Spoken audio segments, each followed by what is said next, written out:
This meeting is strictly for homeowners, not the hired help." Wesley hissed his polished leather loafer, kicking the steel toe of my mud-caked work boot with a sharp, dismissive thud. I stood in the corner of the Magnolia Estates clubhouse, still tasting the grit of diesel exhaust and damp Georgia clay on the back of my tongue after a grinding 14-hour shift. My brother-in-law adjusted his silk tie, his chest puffed out under his tailored blazer. To Wesley Prescott, the president of this elite Atlanta suburb's HOA human worth was measured strictly by zip codes and bank accounts. He despised me. He viewed my career in military logistics as disgraceful. Blue-collar labor that stained his flawless country club aesthetic. His entire motivation in life was maintaining the illusion of aristocratic superiority, and a sister-in-law who wore faded denim instead of designer dresses was a direct threat to his carefully curated Southern kingdom. He needed me invisible, shoved into the shadows, so he could comfortably bully a grieving widow out of her home without interruption. I kept my spine straight, feeling the cold, hard edge of a jagged shrapnel scar stretching across my right shoulder blade, a permanent receipt from a mortar attack overseas that paid for the very liberties he currently abused. My thumb traced the frayed brim of the olive-drab patrol cap resting against my thigh. He thought he was successfully isolating a powerless peasant, but this arrogant dictator was blindly walking into a trap that would dismantle his entire empire in front of his wealthy neighbors. He had no idea that the very ground his precious gated community relied on was legally tied to a federal jurisdiction he was actively insulting. Wesley turned his back on me, raising his hands to greet a passing real estate developer with a wide, artificial grin. He patted the man's shoulder, projecting the image of a benevolent leader. I watched him operate, noting the slight tremor of desperation in his fingers. He was a parasite, feeding on the illusion of power. I shifted my weight, letting the heavy clubhouse air conditioning cool the sweat still clinging to my neck. I didn't raise my voice. I didn't defend my presence. A tactician doesn't fire warning shots at a decoy. I just stood in the back of the room waiting. If you have ever been treated like a second-class citizen by relatives who exploit your silent sacrifices to fund their luxury, you are in the right place. Welcome to Violet Slow Vengeance. Hit the like button, subscribe to the channel, and drop a comment below telling me where you are listening from and what time it is there right now. Let me know I am not fighting this war alone. The stale air conditioning and the cloying scent of Wesley's designer cologne dissolved. The country club walls faded into the dark.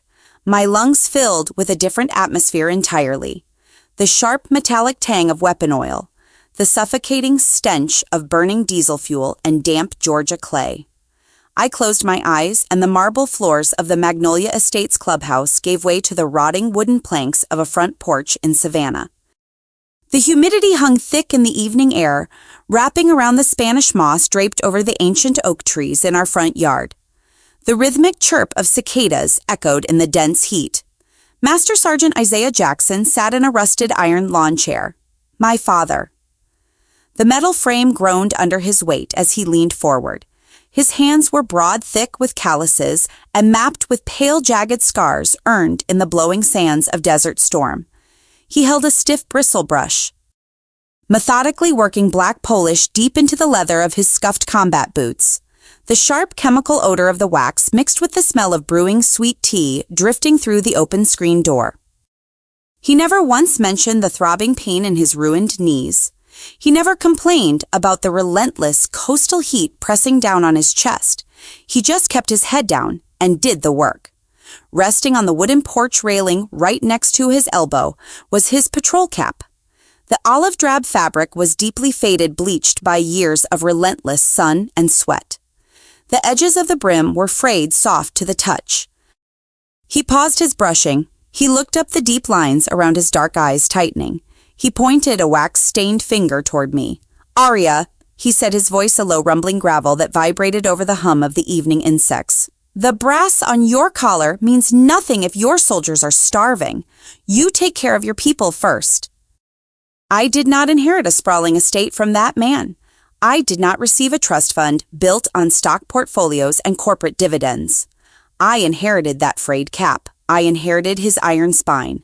I spent the next 15 years of my life honoring that exact command. My mind snapped to the unforgiving reality of a forward operating base. The Georgia heat morphed into the blistering dry wind of a desert deployment. The temperature hovered near 110 degrees. Fine yellow dust coated my eyelashes and ground between my teeth every time I took a breath. My shoulders ached a deep grinding throb from the dense Kevlar vest biting into my collarbone for 18 hours straight. I sat on a stack of wooden ammunition crates, eating a chalky nutrient ration that tasted like cardboard and old copper. My hands were blistered wrapped in peeling medical tape after hauling hundreds of pounds of supply crates off transport trucks. I managed the lifelines. I tracked the diesel, the water pallets, the medical kits. I stayed awake staring at glowing logistical maps until my vision blurred, ensuring that young men and women sleeping in the dirt 10 miles away had enough ammunition to survive the night. I commanded the infrastructure that kept human beings breathing in the dark. The desert wind then shifted into the freezing, torrential downpour of a coastal hurricane relief mission. Knee-deep in toxic floodwater, the smell of raw sewage and rotting pine needles burned my nostrils. I waded through the surge, hauling cases of bottled water to stranded civilian families. The cold rain lashed against my face, blinding my vision while the radio strapped to my chest hissed with frantic distress calls. I did not seek a camera crew. I did not ask for a medal. I secured the perimeter, I restored the grid, and I moved on. That frayed patrol cap sat buried deep inside my thick canvas duffel bag. It traveled with me across oceans and across state lines.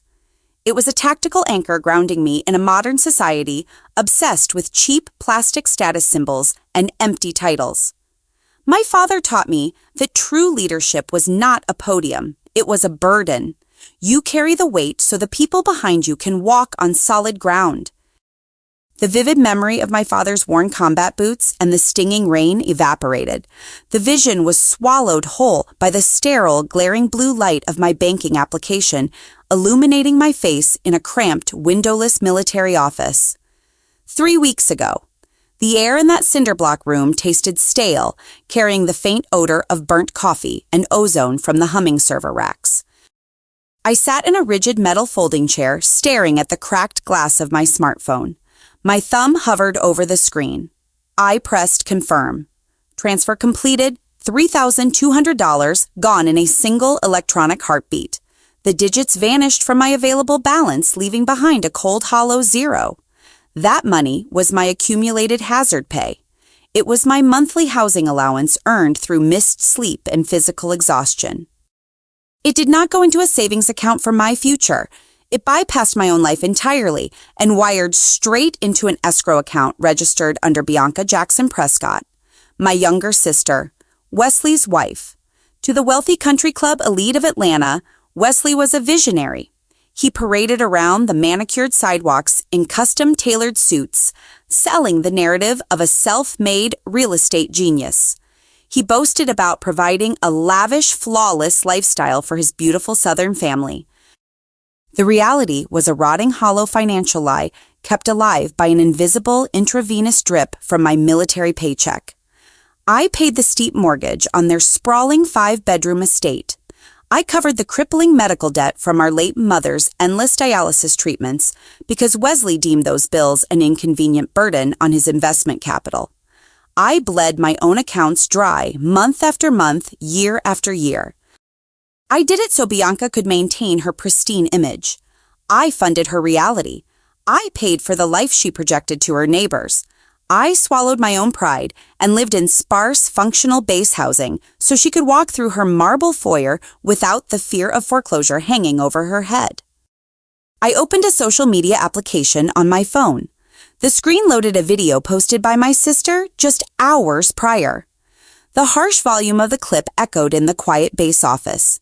They were hosting an extravagant Southeastern Conference College football tailgate right on the sprawling green lawn I secretly financed. The visual was a masterpiece of fake Southern aristocracy. The camera panned across a long wooden table overflowing with expensive catered food. I could almost smell the rich hickory smoke radiating from the imported brisket and the buttery aroma of gourmet shrimp and grits served in heated silver chafing dishes. Bianca stood in the center of the frame, wearing a designer sundress, laughing brightly while handing out portions of homemade peach cobbler on expensive fine china. Then the camera shifted to Wesley. He stood on the wide mahogany front porch, holding a crystal glass filled with amber bourbon. He was holding court surrounded by other wealthy homeowners. He chuckled a low, arrogant sound that grated against my eardrums. I watched his lips move as he delivered his punchline. He was complaining about taxes. He waved his free hand in a dismissive gesture, mocking the very federal system that kept his driveway paved. He called my military career a measly government handout, meant for people who lacked the ambition to make real money.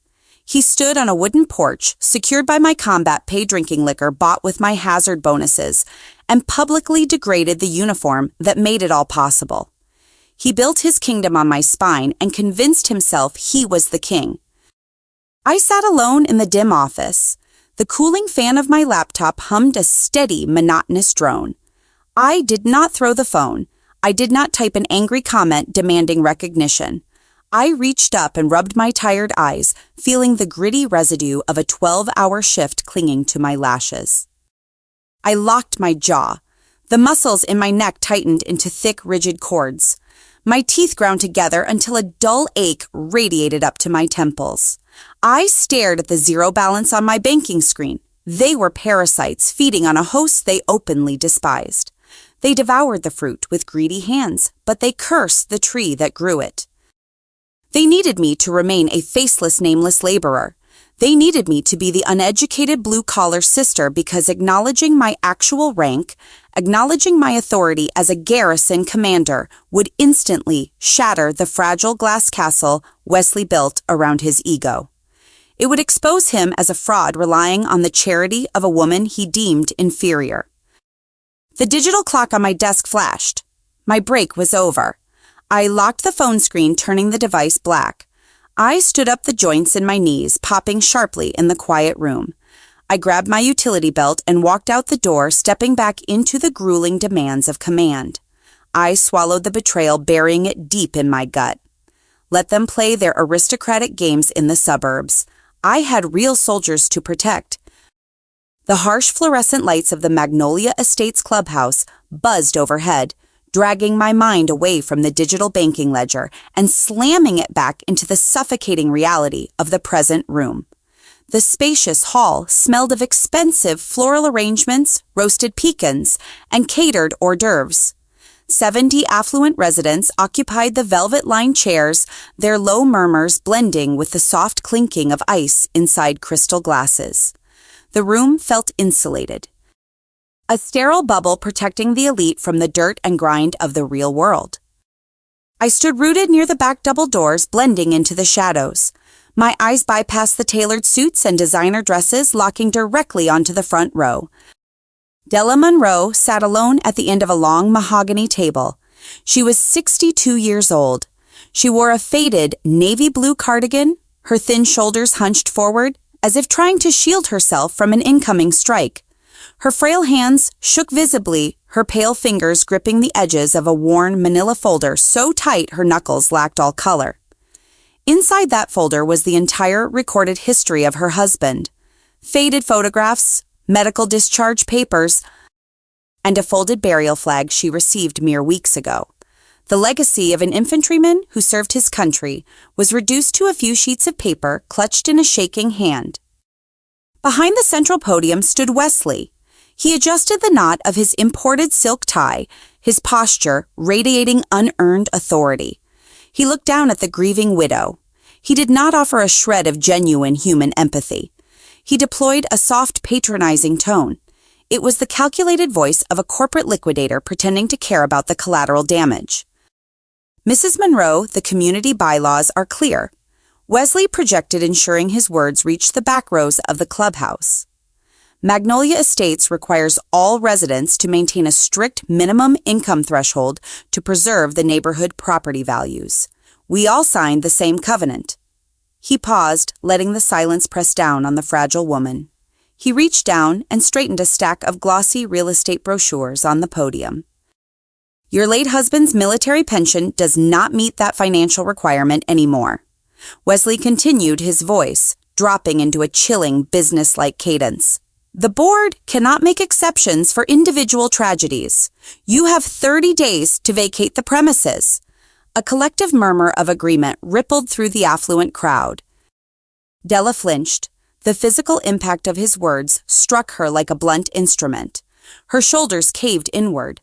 A single heavy tear breached her lower lash line, cutting a slow, jagged track through the dry powder on her cheek.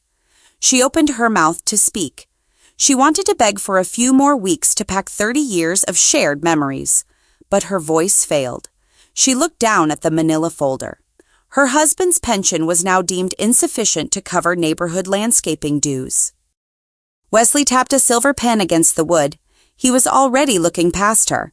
He had a tech executive lined up to purchase the lot, ready to bulldoze the Monroe property and build a modern architectural trophy.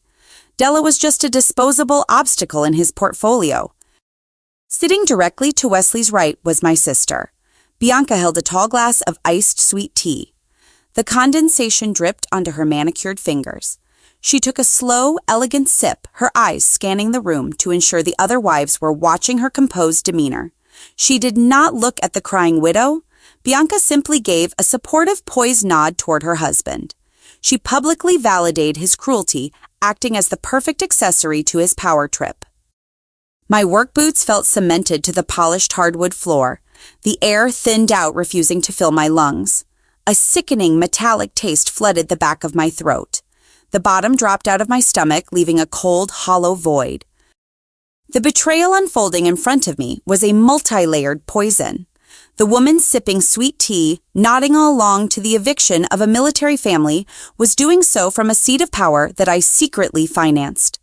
The mortgage on Bianca's sprawling house, the very address that granted her a position on this board, was paid by my hazard bonuses. I hauled heavy gear through the freezing mud. I managed supply lines in the dead of night. I sacrificed my own comfort to keep her elite Southern socialite illusion alive. And she used that exact same status to look down on the uniform that fed her.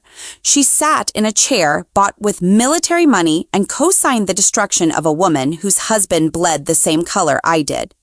Wesley picked up an official document from the podium. He uncapped his silver pen. He signed his name across the bottom line with a swift, arrogant flourish. The sound of the metal nib scratching the paper echoed sharply across the quiet room. It was the sound of a life being erased. "Motion carries," Wesley announced.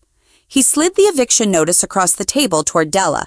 "Security will coordinate your exit timeline." He won. The dictator claimed his territory. He stripped a grieving widow of her sanctuary.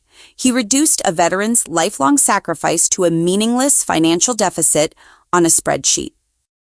I stood in the shadows, my heart rate slowing into a heavy, dangerous rhythm. I said nothing. I did not storm the stage. I did not shout. A commanding officer does not throw a tantrum when the enemy breaches the wire. I locked my jaw. The muscles along my neck pulled tight into rigid cords. I curled my fingers inward. I squeezed my fists until the calluses on my palms burned, and my short fingernails bit deep into my skin. The pressure inside my ribs built into a dense, immovable block of concrete. I absorbed the full weight of their arrogance. I memorized the exact sound of Wesley's pen hitting the wood. I memorized the exact angle of my sister's indifferent chin. They took Della's dignity in this room. They claimed the high ground.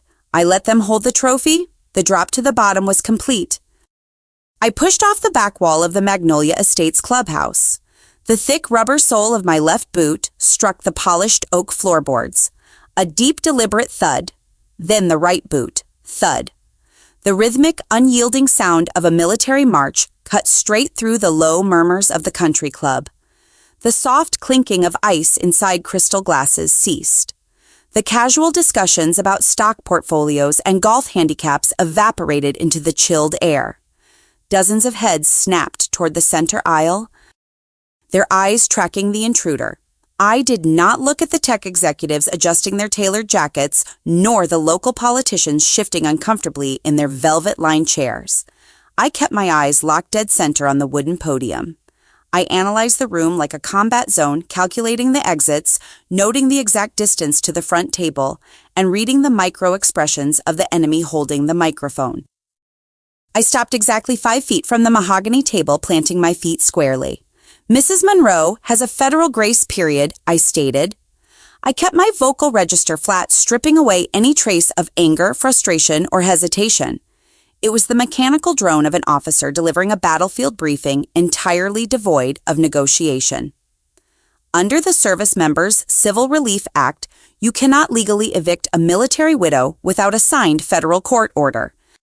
Your neighborhood bylaws do not supersede federal law. You are operating outside your jurisdiction. Wesley froze. His silver pen hovered motionless over the stack of glossy real estate brochures. The polished, benevolent smile he wore for his wealthy neighbors fractured, revealing the frantic, controlling tyrant writhing underneath. The thick vein on the right side of his neck bulged, pressing hard and visibly against his starched white collar. He hated being challenged. But being challenged by a blue-collar laborer in front of his elite peers was a direct assault on his entire fabricated identity. To his left, a sharp crack rang out. Bianca slammed her sweating glass of iced sweet tea down onto the mahogany table. The sudden impact sent a stray ice cube spilling over the crystal rim, leaving a dark, wet stain spreading across the polished wood. She leaned forward, her perfectly styled hair framing a face twisted in pure embarrassment. She looked at my boots, her upper lip curling in unmistakable disdain. "Arya, stop it right now," my sister hissed. Her voice was a sharp, venomous whisper meant only for the front row, desperate to keep her pristine illusion intact. "You are humiliating us. You have no business speaking here."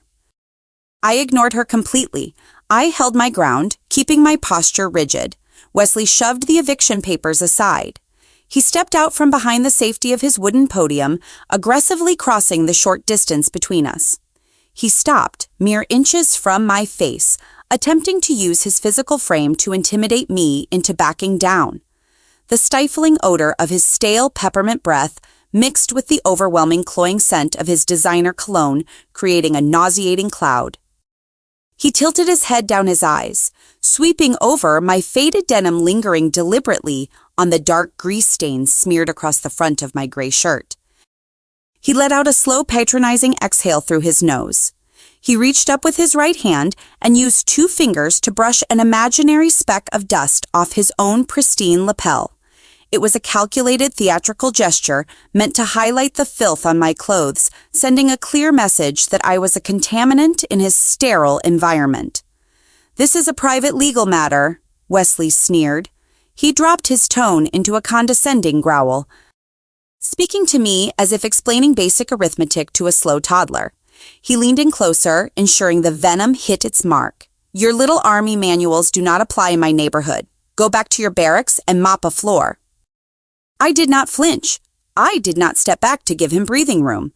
I did not offer him the satisfaction of a reaction. I simply stared up at him.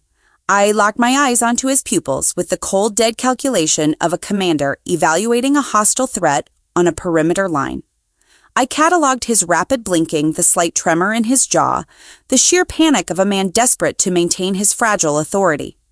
I let the heavy silence stretch between us, turning his own aggression into an uncomfortable weight pressing down on his chest. Wesley misread my total stillness. He interpreted my tactical silence as submission. He genuinely thought his venomous command had successfully put the uneducated laborer back in her place. He smirked, the arrogant confidence flooding back into his features. He turned his back on me, facing the 70 affluent residents watching the exchange with bated breath. He raised both of his hands, palms facing outward, playing the role of the exhausted leader burdened by a local nuisance. He let out a loud theatrical sigh, shaking his head with manufactured pity for the woman standing behind him. "I apologize, everyone," Wesley projected, elevating his volume to ensure the words bounced off the vaulted ceiling and reached the very back row of the clubhouse. This meeting is for homeowners, not the help." The room erupted. The tense, uncomfortable silence broke, replaced instantly by a wave of cruel, synchronized mockery. 3 men sitting near the rear exit let out a low, guttural chuckle, nudging each other with their elbows. 2 women draped in expensive silk near the large bay windows raised their manicured hands, covering their mouths to hide their giggles, their eyes darting toward my stained shirt. They were laughing at the scuffed leather on my boots. They were laughing at the grease under my fingernails. They found immense entertainment in the public degradation of a working-class intruder daring to speak in their sanctuary. I shifted my gaze to the front table. Bianca looked down at her lap. A slow, undeniable smirk played on her lips. She chose her imported furniture, her country club status, and the approval of these wealthy strangers over her own blood. She sat in a house I paid for and smiled while they treated me like garbage. I looked past my sister, focusing entirely on Della Monroe. The elderly widow flinched at the laughter. She shrank deeper into her wooden chair, wrapping her frail arms around the manila folder, absorbing the public humiliation that Wesley intended for me. The urge to break his jaw was a hot spark in my chest, but I snuffed it out. I did not yell. I did not cause a scene. I smoothly clasped my hands behind my back, shifting my weight into a textbook parade rest. I took one slow, deliberate step backward. My heel hit the hardwood with a defining thud. Then another step. I retreated steadily into the dim shadows near the exit doors, putting physical distance between myself and the podium. I let them have their hollow joke. I let the toxic poison of their arrogance fully saturate the clubhouse air. They thought they had won the war. They had no idea I was simply clearing the blast radius. The synchronized laughter of the affluent crowd slowly dissolved into a low, buzzing murmur. The heavy central air conditioning unit kicked on above me, blowing a steady, freezing chill across the damp collar of my gray shirt. I stood motionless near the heavy brass exit doors, letting the shadows of the foyer conceal my posture. The rapid burning adrenaline spike from the confrontation leveled out. In its place, a terrifying icy calm settled deep into my marrow. A sharp, rhythmic vibration buzzed against my thigh. It was not my civilian cell phone. It was the encrypted government device secured in the cargo pocket of my denim jeans. I reached down my calloused fingers, wrapping around the thick, reinforced casing. I pulled it out, shielding the glowing screen with the palm of my hand. The caller ID displayed a secure line from the Fort Stewart Command Center, Major Hayes Logistics and Operations. I pressed the cold screen to my ear. Colonel Heintor Ejinch. Hayes's voice clipped through the receiver, crisp and professional, cutting through the background static of the base. "We are finalizing the quarterly infrastructure reports. The Pentagon needs your direct authorization on the federal utility lease for the civilian sector bordering the Northern Ridge." I kept my eyes locked on the front of the clubhouse. Wesley was standing at the mahogany podium, casually shuffling Della Monroe's eviction papers into a neat, unblemished pile. He leaned over, whispering something to Bianca. My sister let out a soft, airy laugh, swirling the melting ice in her sweet tea. They were celebrating. They were basking in the glow of their perceived superiority. "The Northern Ridge," I murmured into the receiver, my tone dropping to a quiet mechanical drone. That was the exact geographical boundary of Magnolia Estates. Wesley's pristine gated utopia was built on a localized fault line. They did not possess an independent municipal water supply. The HOA relied entirely on a subsidized pipeline extension leased directly from the United States Army.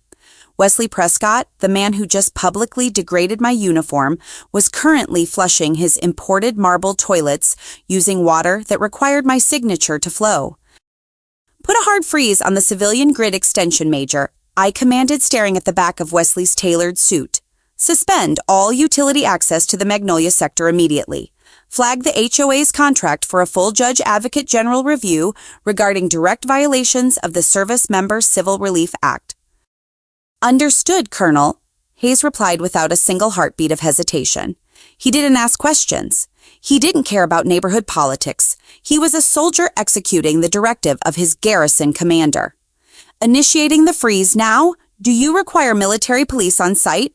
Negative, maintain your holding pattern. I am handling the extraction. I tapped the red button. The screen went black, plunging my corner of the room back into the shadows. I slid the phone back into my pocket.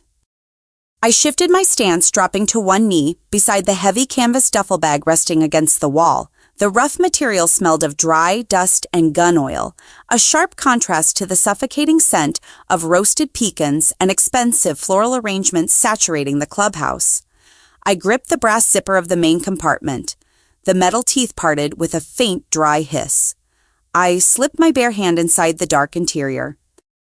My fingers brushed past the hard plastic casing of my secure laptop, navigating the familiar contents until they found a rough, worn fabric waiting at the very bottom. My father's patrol cap. I slowly pulled it out into the dim light.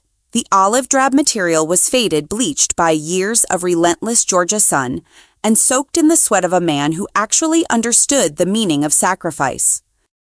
I ran my thumb over the stiff brim, tracing the frayed edges and the embroidered unit insignia stitched into the front. The thick threads felt like a map of my entire heritage. Master Sergeant Isaiah Jackson stood right beside me in the icy draft of the air conditioner. You take care of your people first. I looked back toward the front row. Della Monroe was still trembling, her thin arms wrapped protectively around the manila folder containing her husband's military discharge papers. She was staring at the hardwood floor, trapped in a nightmare designed by an arrogant tyrant who valued property over human life. She belonged to a lineage of blood and dirt that these country club aristocrats could never comprehend. I stood up, gripping the cap in my right hand. The room felt incredibly small now. Up at the table, Wesley tapped his silver pen against the wood, dismissing the remaining agenda items with an arrogant wave of his hand. He was drunk on his own manufactured power. He genuinely thought he had successfully neutralized a trespassing peasant. He believed he had defended his aristocratic fortress from the working-class filth. He was blind. He was standing on a live-ticking landmine, wearing a blindfold crafted from his own ego. I tightened my grip on the canvas cap, feeling the rigid structure of the brim pressing deep into my palm. The bridge was built. The explosives were wired. Wesley tapped his silver pen against the wooden edge of the mahogany podium. The sharp, repetitive clicking echoed through the clubhouse, a rhythmic demand for the room's undivided attention. He smoothed the lapels of his custom blazer, eager to move past the uncomfortable disruption I had caused earlier. He wanted to reclaim his stage to bask in the admiration of his wealthy peers. He looked down at the 62-year-old widow sitting alone at the front table. Now regarding the Monroe property, Wesley barked. He leaned closer to the microphone, his voice amplified through the overhead speakers laced with a harsh, uncompromising finality. The board has voted. Security will escort you off the premises on the 1st of the month. Please ensure your belongings are cleared before the transition team arrives to secure the lot. Della Monroe let out a ragged, suffocating sob. Her frail shoulders shook as she buried her face in her trembling hands. Her knuckles pressed white against her tear-stained cheeks, her thin fingers clutching the edges of the manila folder that held her late husband's military discharge papers. The sound of her despair was raw. It was a deeply human grief colliding with the sterile corporate atmosphere of the country club. The affluent residents sitting in the velvet-lined chairs averted their eyes, pretending not to notice the human cost of their rising property values. I stepped out of the shadows. My scuffed work boots hit the polished hardwood floor. Thud, thud, thud. The measured, heavy cadence of a military march cut straight through the lingering murmurs of the crowd. I did not stop at the back row. I did not skirt the edges of the room to avoid disturbing the elite. I walked directly down the center aisle. The wealthy residents pulled their designer shoes away from the carpet runner, leaning back into their seats as I passed. I brought the smell of diesel fuel and damp earth into their pristine sanctuary. Wesley's head snapped up. His eyes widened, failing to comprehend why the blue-collar laborer had returned from the exit. The fake polished smile he reserved for his neighbors fractured entirely. A dark, angry flush crept up his neck, turning his skin a mottled, ugly crimson. He hated defiance, but public defiance from a woman he considered his inferior pushed his fragile ego over the edge. "Are you deaf?" Wesley roared. He abandoned the microphone, his unamplified voice cracking with fury. He pointed a trembling manicured finger directly at my chest. "I told you to get out of my building!" I ignored his frantic posturing. I closed the remaining distance and stopped exactly 3 feet from the mahogany podium. I locked my knees and kept my spine rigidly straight, dropping my center of gravity into a solid, unmovable stance. I looked past his pointing finger, fixing my gaze on the dilated pupils of his eyes. "You are illegally harassing a federal dependent," I stated. My voice sliced through the chilled air, like a steel blade, sharp, clinical, and devoid of any hesitation. "Your eviction notice is a direct violation of federal law. You do not have the jurisdiction to remove her." Wesley lost whatever shred of composure he had left. The thick veins near his temples throbbed visibly under the harsh fluorescent lighting. His chest heaved with ragged, furious breaths. The idea that his authority was being questioned by his wife's working-class sister pushed him into a blind, reckless panic. He grabbed the heavy metal microphone from its stand, his grip whitening around the base. "Someone call the garrison commander at the base right now!" Wesley shrieked. The audio feedback squealed a high-pitched metallic whine that made several people in the front rows wince and cover their ears. He glared at me, his upper lip curling into a sneer of pure venom. He wanted to use the ultimate authority to crush me. "Get a real military officer down here to remove this trespassing trash." The room went dead silent. The shrill echo of the microphone feedback faded into the thick velvet curtains, leaving behind a suffocating stillness. Nobody moved to grab a cell phone. The tech executives, the local politicians, the elite wives holding their crystal glasses. They all sat paralyzed in their chairs, trapped in the escalating crossfire. Wesley stood at the podium, gripping the edges of the wood so tight his knuckles popped. He panted, his chest rising and falling in erratic jerks. He expected a swift, decisive response. He expected sirens, flashing lights, and stern men in uniform to crash through the mahogany doors, ready to drag the defiant laborer out of his pristine neighborhood. He demanded the highest military authority in the county to validate his bruised ego and restore order to his kingdom. He got his wish. Outside the large bay windows of the clubhouse, the distinct rumble of heavy diesel engines vibrated through the glass. The bright, piercing flash of red and blue tactical lights painted the manicured lawn, strobing harshly against the dark Georgia night. The heavy brass handles of the main entrance clicked loudly. The towering double doors swung open, the hinges groaning under the sudden, forceful entry. 2 military police officers stepped into the foyer. They wore crisp operational camouflage uniforms, heavy duty belts, and the distinct brass brassards of Fort Stewart Base Security. Their boots struck the floorboards in perfect unison, a synchronized march that demanded immediate compliance. Wesley's face lit up with a triumphant, malicious grin. He released his death grip on the podium and adjusted his silk tie, puffing his chest out as the officers marched straight down the center aisle. He thought his ultimate victory had arrived. He thought his elite status had successfully manifested the cavalry. He looked at me, a smug, satisfied gleam in his eyes, silently promising my imminent arrest. The officers did not look at Wesley. They bypassed the podium entirely. They marched straight past the HOA president, leaving him standing there with an arrogant smile frozen on his face. They stopped exactly 2 paces to my right. They pivoted sharply facing me and snapped their heavy boots together. The resulting crack echoed like a gunshot in the silent hall.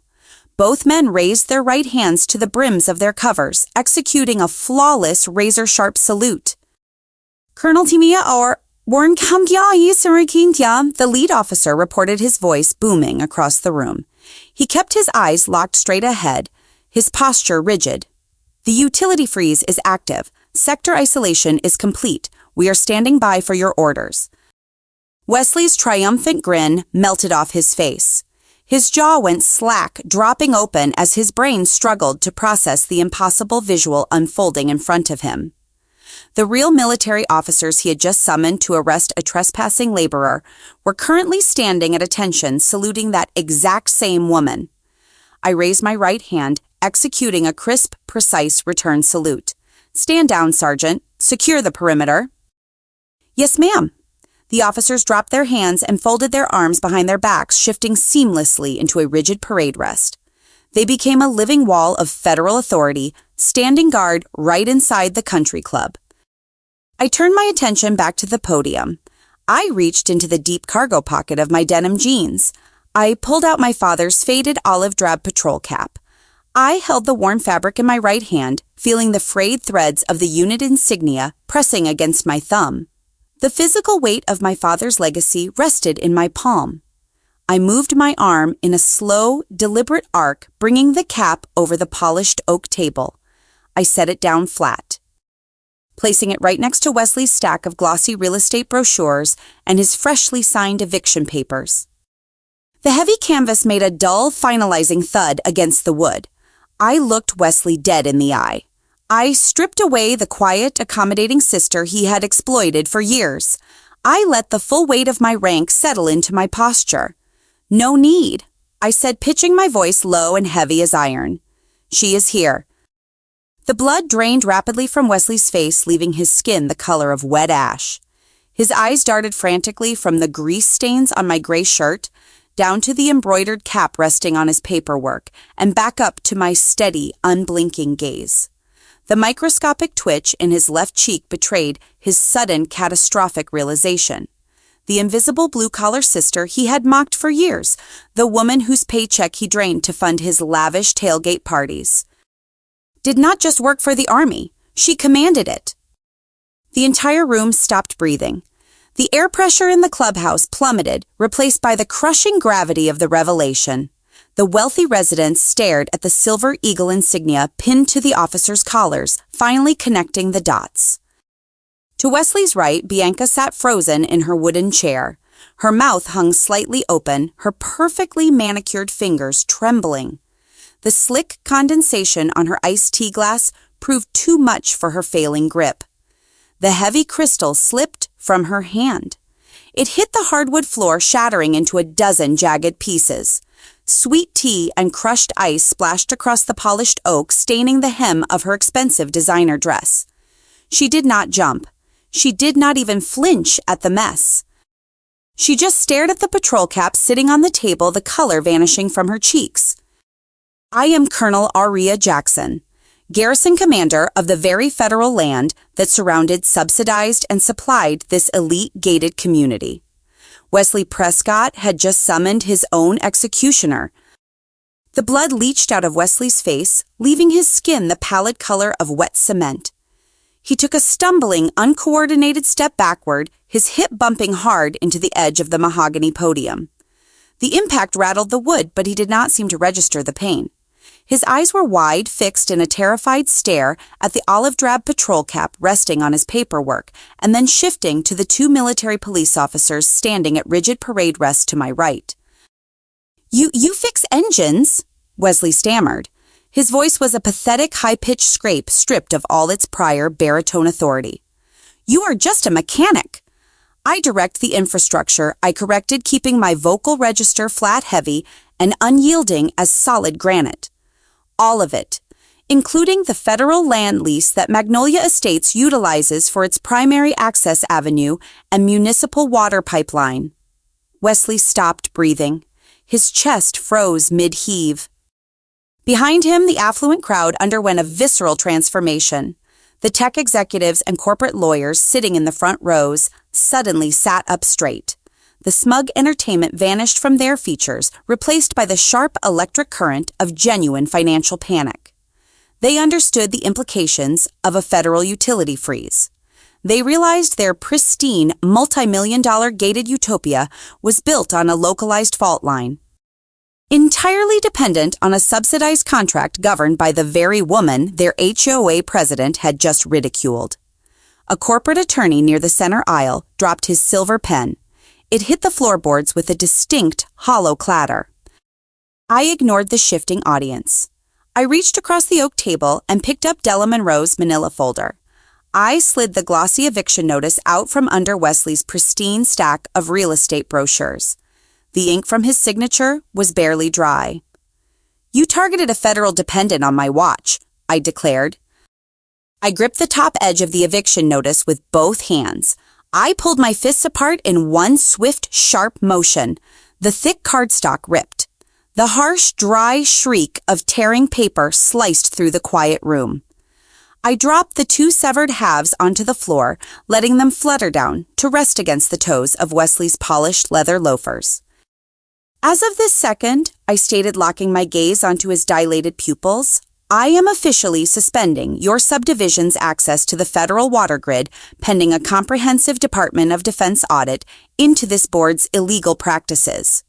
The room erupted into a chaotic symphony of frantic whispers and shifting chairs. The elite residents were no longer laughing. They were pulling out smartphones, furiously typing messages to legal counsel and real estate brokers. To my left, a chair scraped harshly against the hardwood. Bianca shot to her feet. She abandoned the shattered remains of her iced tea glass, ignoring the sticky puddle of sweet liquid soaking into the hem of her expensive designer dress. She stumbled around the edge of the table, her perfectly styled hair framing a face distorted by pure desperation. The poised, untouchable high society mask she wore for her neighbors was gone, leaving behind a terrified woman staring at the collapse of her counterfeit aristocracy. "Aria, wait," Bianca pleaded, her voice trembling, dropping the refined southern drawl she spent years perfecting.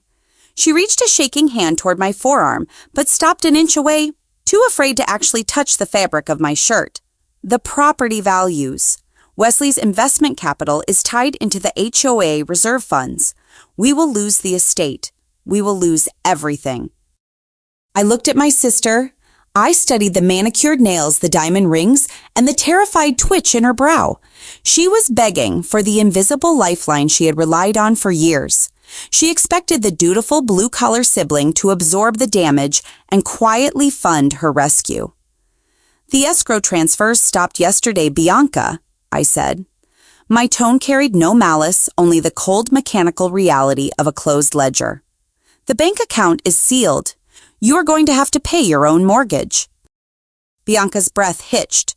Her hand dropped limply to her side. She stared at me, her eyes brimming with the sudden, crushing realization that the blood money had dried up. She was financially stranded. Wesley reached his breaking point.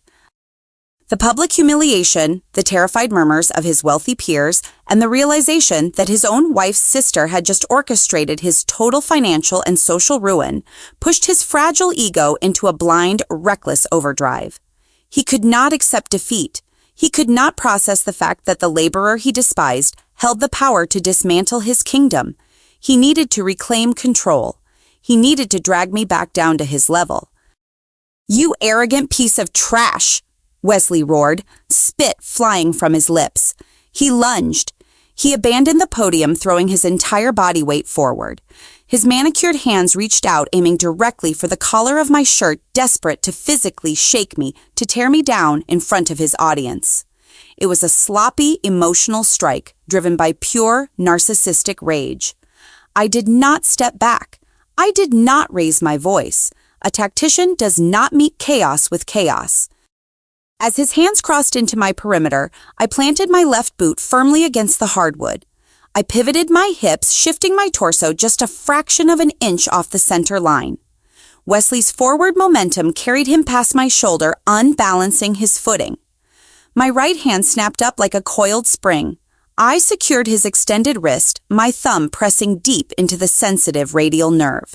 I applied a textbook military combative's joint lock, twisting his arm with precise calculated torque. I did not strike him. I simply used the undeniable laws of physics against him. Wesley let out a sharp, breathless gasp of pain. The sudden torque forced his body downward to relieve the pressure on his shoulder joint. Gravity took over. His knees struck the polished oak floor with a heavy, hollow thud. He collapsed right in front of the table, kneeling in the scattered remains of Della Monroe's torn eviction notice. I held his wrist locked firmly in place, keeping him pinned to the floor without breaking a single sweat. The two military police officers instantly stepped forward, the heavy brass buckles of their utility belts clinking as they reached for their restraints. I raised my free left hand, extending a single flat palm toward them. "Hold your positions," I commanded. The officers halted immediately, returning to a rigid stance. The clubhouse was a vacuum of sound. The wealthy residents watched in stunned horror as their prestigious HOA president kneeled on the floor, subdued effortlessly by the woman he had just ordered to go mop a barracks. Wesley panted, his chest heaving as he stared at the scuffed leather of my work boots. The cloying scent of his designer cologne was entirely overpowered by the sharp, metallic tang of his own fear. I looked down at the man who had spent years feeding off my silent sacrifices while simultaneously demanding my subservience. I looked at the tyrant who thought he could bully a grieving military widow out of her sanctuary simply because she lacked a lucrative stock portfolio. I released the tension on his wrist. I opened my hand, letting his arm drop to his side. Wesley stayed on his knees, cradling his elbow, too humiliated and terrified to stand back up.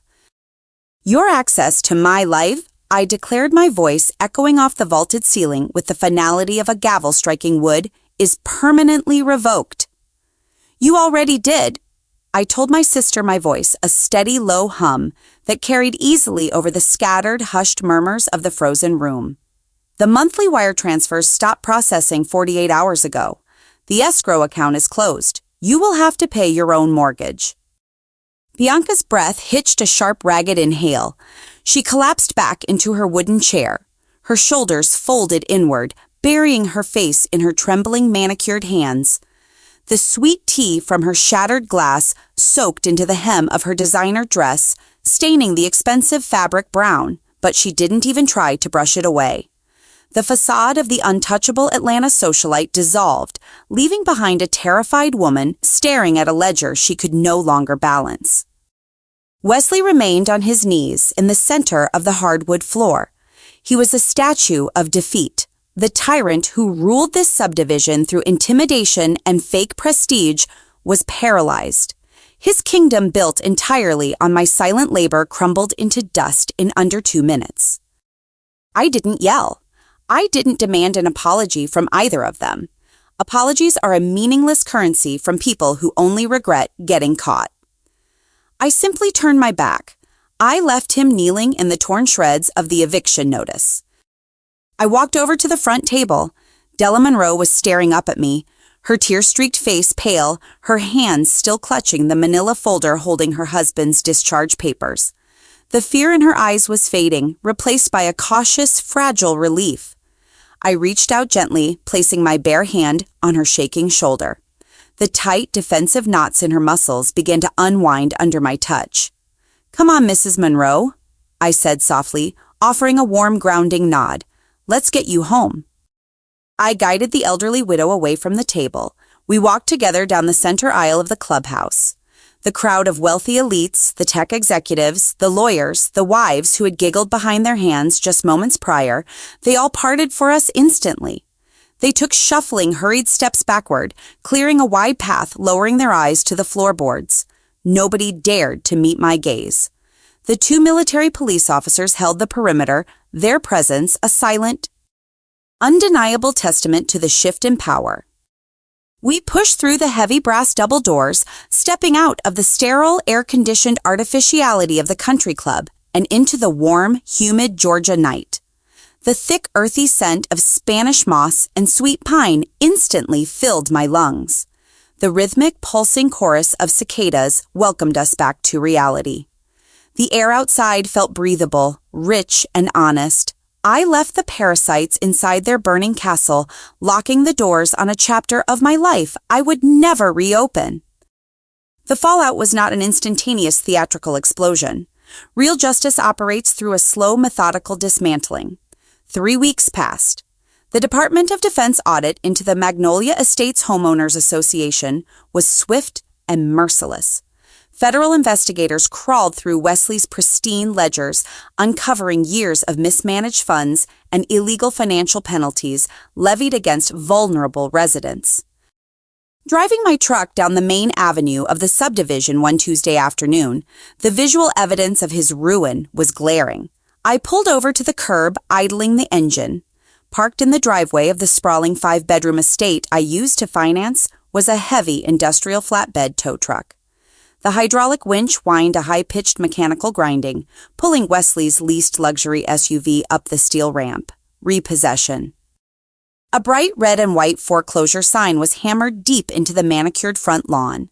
The HOA board had ousted Wesley in a unanimous emergency vote, a desperate attempt to save themselves from federal prosecution. His authority was stripped. The kingdom was gone. My encrypted phone vibrated in the cup holder. The caller ID flashed a local Atlanta number. Bianca. She had been leaving voicemails for days, her tone shifting from demanding tantrums to pathetic weeping pleas for a temporary loan, just to cover the moving costs. I didn't answer. I pressed the red icon on the screen. Call rejected. Then I navigated to the contact settings. Block number. The device chimed softly a brief digital confirmation. The line was severed. The blood supply was permanently cut. I put the truck in gear and drove 2 blocks down to a familiar, modest ranch-style house. The porch light was on, casting a warm yellow glow over the front steps.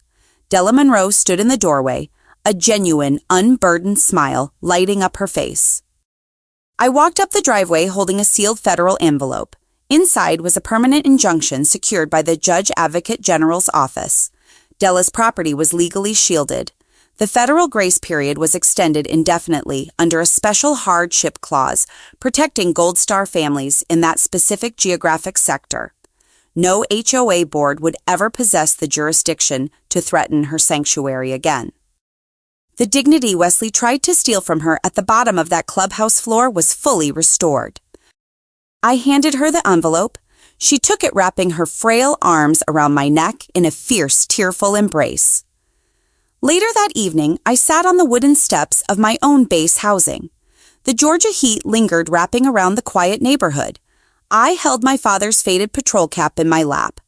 I traced the frayed olive drab threads of the unit insignia, feeling the rough, familiar texture against my calloused thumb. You take care of your people first. Master Sergeant Isaiah Jackson never wore tailored suits. He never cared about imported marble or country club status. He carried a heavy burden so the vulnerable could sleep in peace. Sitting in the quiet dusk, I finally understood the true weight of my inheritance. I didn't just wear his uniform, I carried his fire. Bloodline does not equal loyalty.